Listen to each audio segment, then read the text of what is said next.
Bonjour, je vous retrouve pour aborder le sujet du changement d'alimentation durant le confinement et de ses conséquences.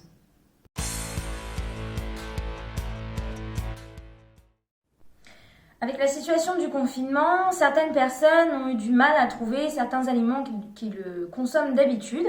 Je pense notamment certains ont eu du mal à trouver des légumes ou des fruits, puis d'autres de la viande et d'autres encore des féculents, mais aussi également les marques favorites que l'on consomme d'habitude.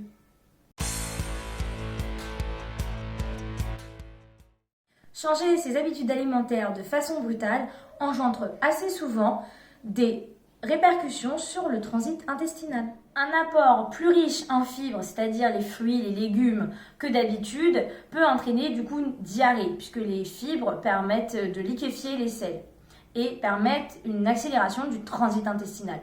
Au contraire, tout ce qui est des féculents et des céréales, eux, sont l'effet inverse. C'est-à-dire plutôt un ralentissement du transit intestinal et du coup engendrerait potentiellement plus une constipation.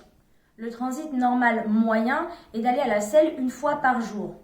Je m'explique, certaines personnes vont à la selle 2 fois dans une semaine seulement et d'autres plusieurs fois dans la même journée.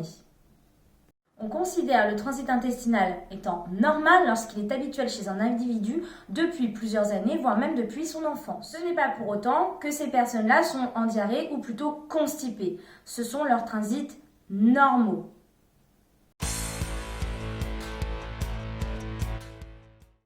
La constipation est une diminution de la fréquence des selles et ou une consistance plus solide.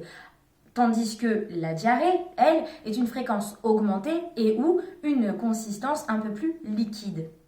La constipation est une diminution de la fréquence des selles par rapport à l'état normal du transit et ou une consistance plus solide, toujours par rapport au transit normal de l'individu.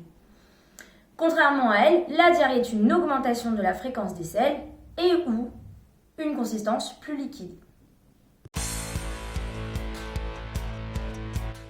Également que ce changement d'alimentation va perturber l'estomac parce que certains aliments créent un taux d'acidité de l'estomac plus élevé qu'un autre.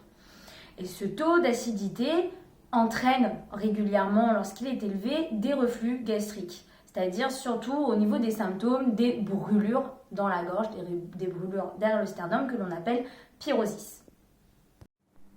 De plus, la situation du confinement est une situation stressante. Et du coup engendre un petit peu plus de reflux car le stress induit beaucoup sur le reflux. Mais j'aborderai cette question lors d'un prochain thème sur le reflux gastro-œsophagien. Je vous réserve une petite surprise pour la prochaine vidéo et je vous souhaite une excellente journée. Bon courage à ceux qui vont pas tarder à reprendre. Restons chez nous en attendant, c'est plus prudent.